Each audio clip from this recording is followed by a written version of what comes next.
All right. Hello, I am Rebecca Rodriguez. I am the Network Information Coordinator with Lone Star Legal Aid.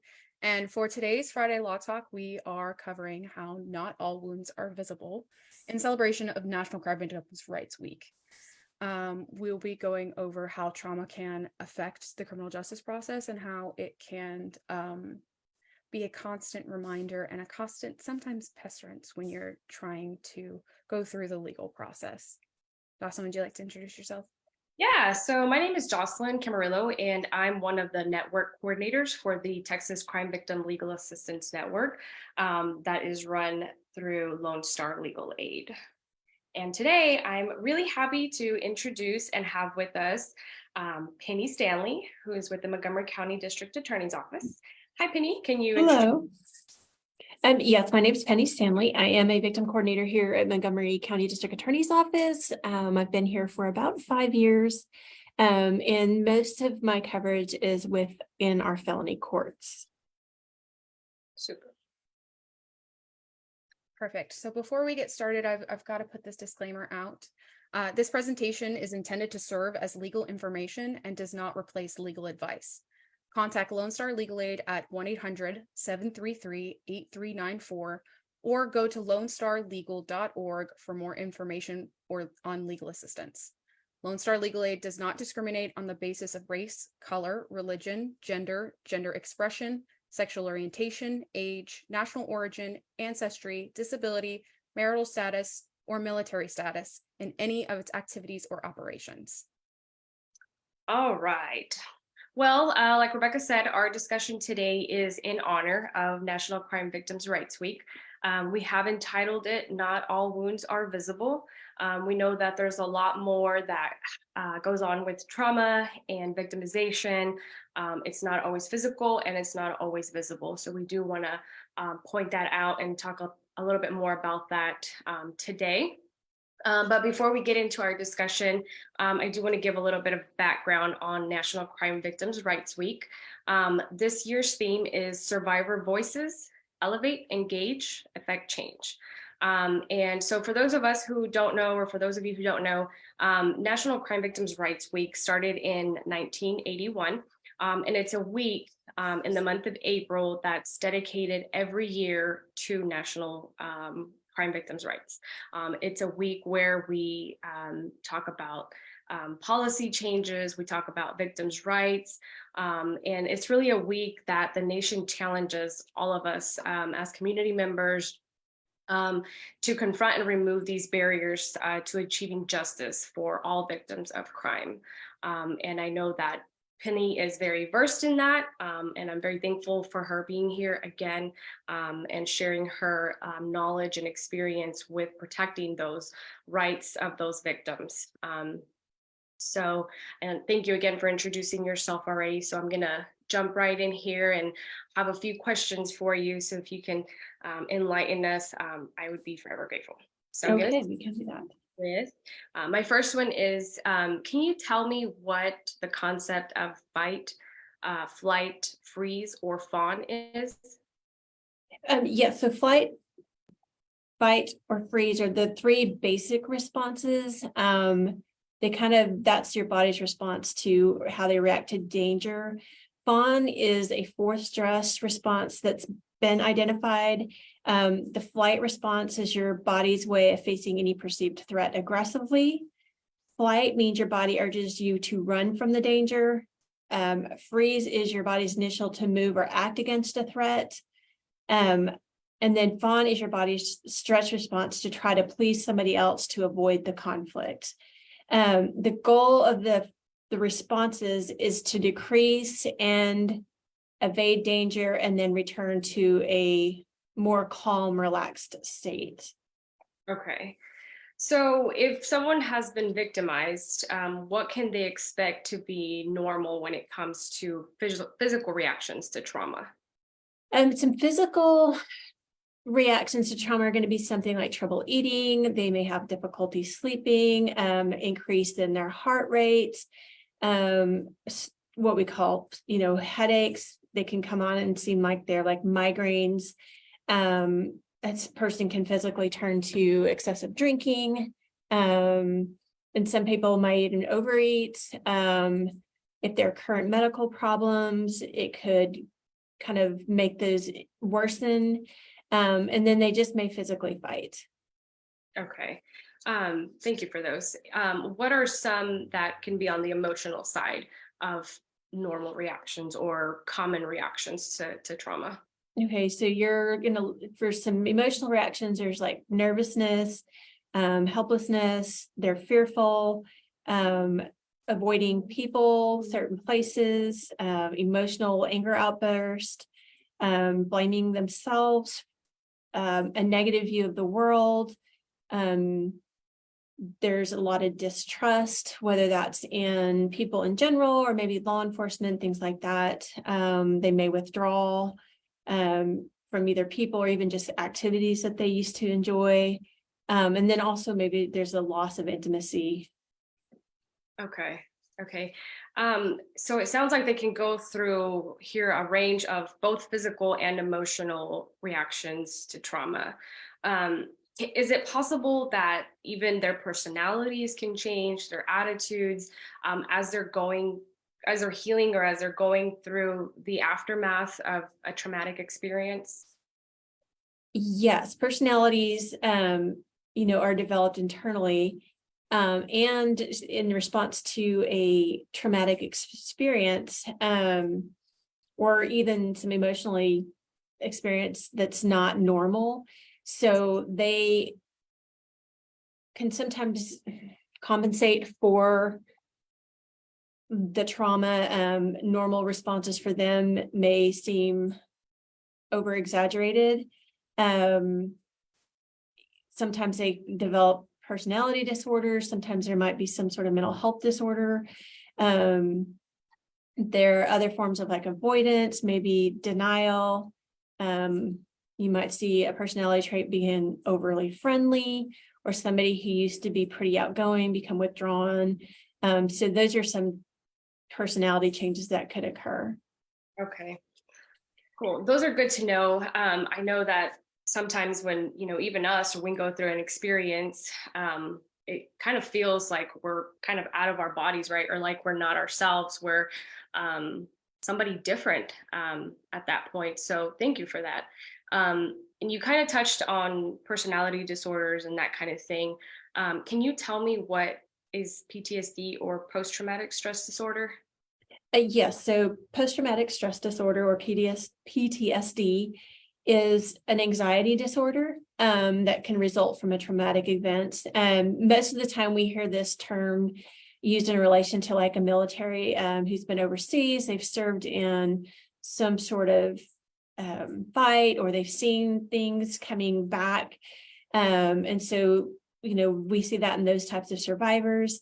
And so, and really any type of trauma, including a sexual violence type thing, survivors might experience uncharacteristic feelings like stress, fear, anxiety, nervousness, which is normal. With PTSD, the feelings are a little bit more extreme, because you might feel constantly like in danger, and it can make it difficult to really function. And I think some cases, I really think of like stalking victims sometimes in this case, even though they may know the person who's been stalking them may be arrested and already in jail, they still have that feeling of anxiousness. Maybe he's still watching, maybe he's following, is he going to show up somewhere? And those can tend to be a little exaggerated. Okay. So in regards to trying to, I guess, normalize what victims feel, including the PTSD, the normal physical reactions, the normal emotional reactions that you talked about and that we kind of touched on here. Can you tell me what a trigger is? Yeah, a trigger is a trauma. It's a psychological stimulus that prompts involuntary recall of a previous traumatic experience. And we can go into a little bit more detail later, but that's a lot of, you think about your five senses, like smell, sight, touch, those types of things. Okay. And so based on, what you've explained a trigger is, what can happen when a trigger is experienced, and is that reaction normal, so to speak. Yeah, trigger can really make someone feel helpless, panicked, unsafe. They can become overwhelmed with emotion. It kind of goes back to feel some of the feelings at the same time that the event happened or whatever trauma event happened, like they were reliving through the event. The mind perceives triggers as a threat and can cause a reaction like fear, panic, agitation. Okay. I've got a quick question. Sure. Can triggers change over time, and can they evolve as they heal? I think that's a very good question. They can, because I think as a person is closer to an event in terms of like time, there may be certain things that initially cause that person to respond. And then as they go through healing and time, lapses and they kind of forget some of the things, but they later on down the road, something else can trigger it that they didn't have before, whether it's a location, site, maybe they see a person that looks similar to if there's a sexual assault, those types of things that they didn't realize would trigger it could trigger it later down. Cool. So Okay, my thank last you. question on triggers, what are a few common triggers that you've seen? Holiday, anniversary of the trauma or loss of, if it's maybe a loss of a family member through some sort of accident, certain sights, sounds, smells, taste related to the trauma, yelling, loud voices, arguments, being alone, being judged, feeling rejected, again, just seeing a person's face, maybe going to a similar location. So there's just a long list of things that can cause a trigger. Okay, so it sounds like you said, anything can be really a trigger, and it can take a long time or they may never get over these triggers, right? And that's why they're triggers, because at that moment it just happens and it triggers you. It takes you back to that moment in time where they were victimized or where the trauma occurred.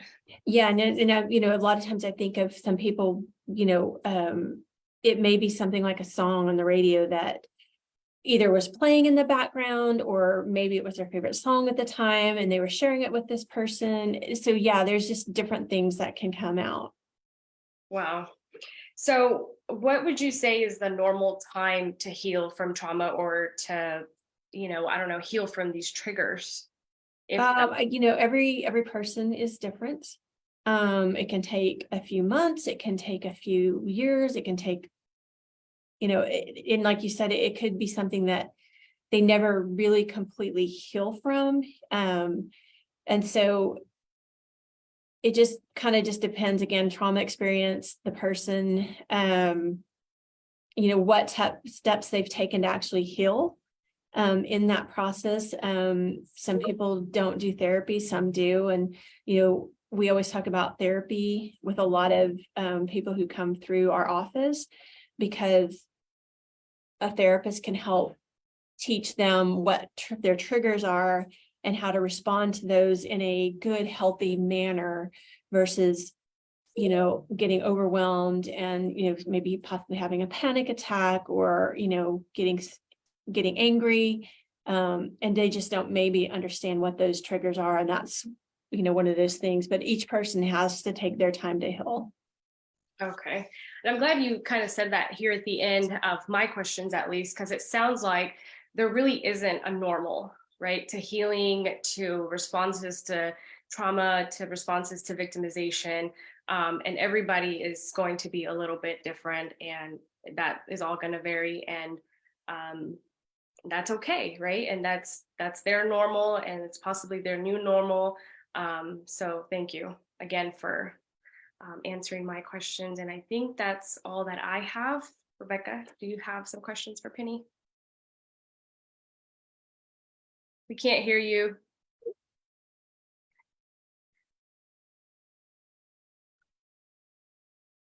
There we are. There you I are. did. I do have a few. I did have a few questions Okay. on how trauma can impact the work that you do. Okay. And so, in your experience, how can trauma impact a victim's ability to participate in the criminal justice process?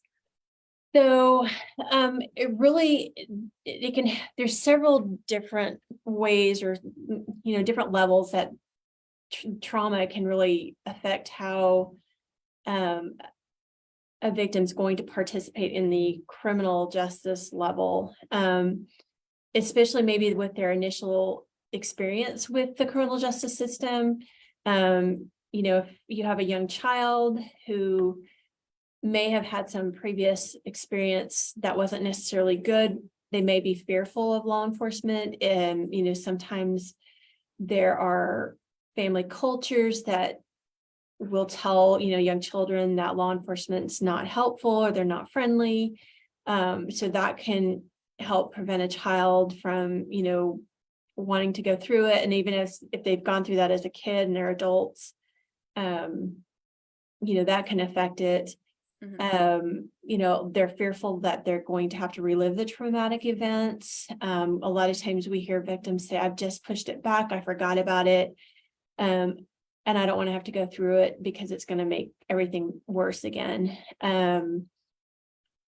So that's part of it. They may feel like they don't have any say in the process because when the case comes to our office, it's the state versus whoever, and they may feel left out just because it's difficult for them to understand that term, because in their mind, they're the ones who suffered the event, whether it's emotional, physically, psychologically, financially.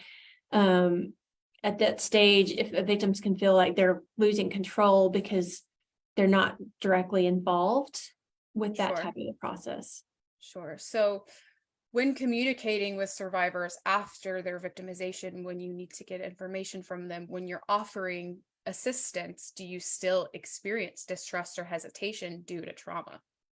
Again, a person's response can vary depending on a lot of things. What happened before the crime itself, their experience with law enforcement, justice personnel, the degree of social support they received. It depends on how they've interacted with law enforcement in the past. So, yes. what steps do you take to ensure that you maintain a trauma-informed approach and your client isn't having to relive their trauma during that process? Participating in a criminal justice process, if it's done in in a manner that's productive and it kind of helps victims, rebuild their lives, I think it's important to keep them well informed about the criminal proceedings, help them feel like they have a voice in that process. It's important to listen to their concerns, their fears, and then address those as quickly and honestly as possible, because sometimes they have expectations that aren't necessarily realistic, and so we have to talk them through, like, I can't make you any promises, but here's what we can do. It's important to kind of let them decide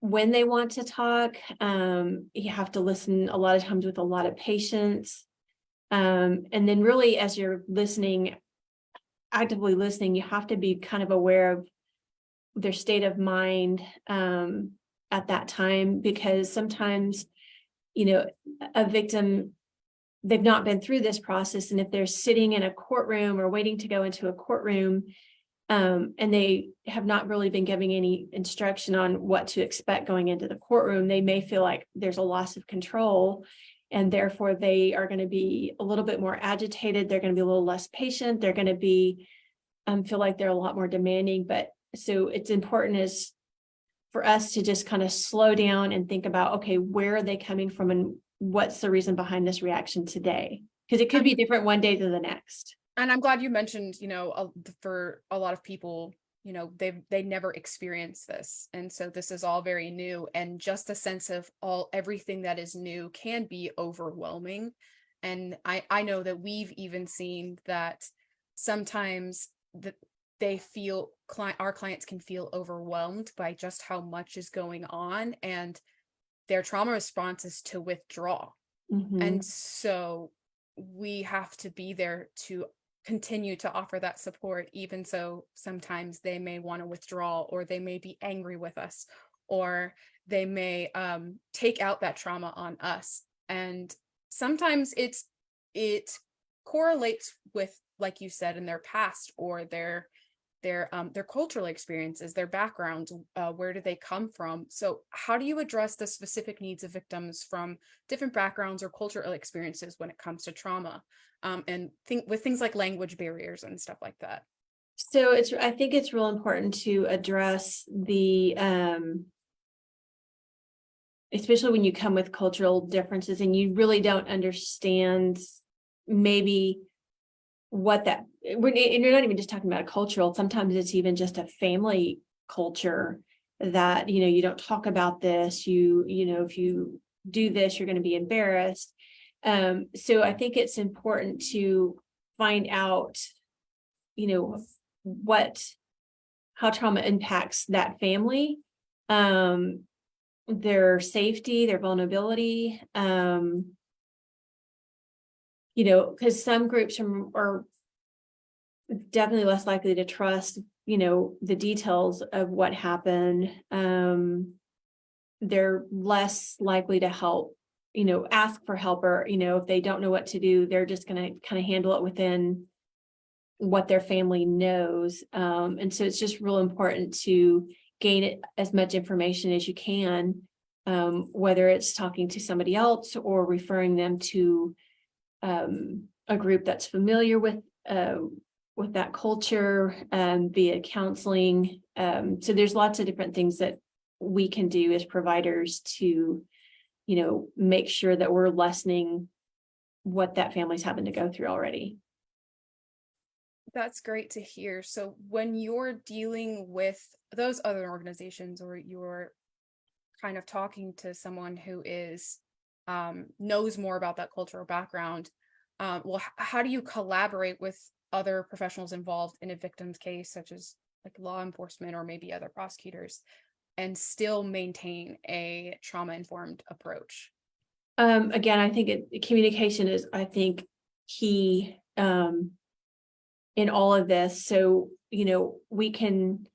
I can share my experience with somebody that I'm going to refer them to, and say, hey, this is what my experience has been. These are the things you need to be aware of. And just be open and keep them informed of like, okay, hey, this is what they're saying happened. I don't quite understand it, but maybe you can help them with that. But I think key is just the communication is the key. Okay, and what resources do you provide the survivor so that they can truly understand and cope with the legal process and its impact on their lives? So we just try to use whatever resources are pertinent to what, maybe what the crime was, in terms of like, if it's domestic violence, or if it's child sexual abuse, child physical abuse. We try to refer them to those agencies that specialize within that. So it's very tailored, it sounds like, to each and every person, because Yes, the trauma is different, so you need to kind of tailor it to each individual person. yeah, and which and makes sense. unfortunately, if we don't have some adequate resources, we will try to do what we can to be able to Okay. provide that. Okay, and our network is always a great opportunity. The Texas Crime Victim Legal Assistance Network, and that's what we aim to provide. Is we aim to provide a platform where we can communicate with other organizations who assist survivors to provide that holistic approach. We try to be that one-stop shop so that we can provide survivors with the care that they need to move past this and to assist them in dealing with their grief and trauma. I believe that's all the questions I've got for you today. Okay. Did you have any questions for us by any chance? So if I have a family that comes in and there's several different legal needs that they have in terms of like, because sometimes we have families that come in that need help with custody on top of divorce, questions. So what combination of things could I refer to your agency? So since you are a one-stop to help provide Yes. them with having to bounce around. So the TexasVictimNetwork.org, which is our platform that we use for providers, is a way to send referrals for any assistance. I mean, you can send referrals for housing, you can send referrals for social work, you can send referrals for legal issues, you can send referrals to crisis centers, there are nonprofits who are also part of our organization that provide a certain amount of legal assistance or non-legal assistance.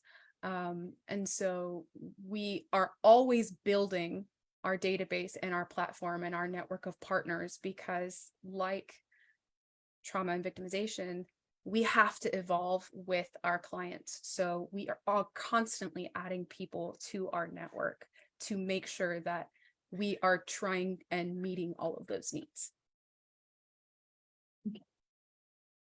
I think that's the only one that I have. Perfect. Well, if that's it, that's all we've got for y'all today. And I wanted to again reiterate our contact information. If you are watching and you are looking for legal assistance, please contact Lone Star Legal Aid at 1-800-733-8394 or go to www.lonestarlegal.org for more information on legal assistance. If you didn't catch all of this video, or you would like to look at other videos from the past, we post all of our old recordings on YouTube to our YouTube page, and that is youtube.com/lstarlegal. And our aim is to make legal information accessible for all. Awesome. Thank you, Penny, again, for agreeing to be here with us and discuss these questions and bearing with us as we ask these questions and having you share your knowledge. So I also just want to take this time to show my profound gratitude to all the victim service professionals, from our criminal justice entities to our victim service providers, to our nonprofits, and really everyone who just walks alongside victims and is there through the motions and the aftermath of that victimization. We know that this is not, we're not in it for the money, we're not in it for the glory. We're in it because this is truly what we love to do, and the people who are there to help victims do it for the passion. So again, Penny, thank you for the work that you've done and the work that you continue to do. Thank you. I Incredible, appreciate yes. you having me. Thank you so much. All right. Thank you. Bye.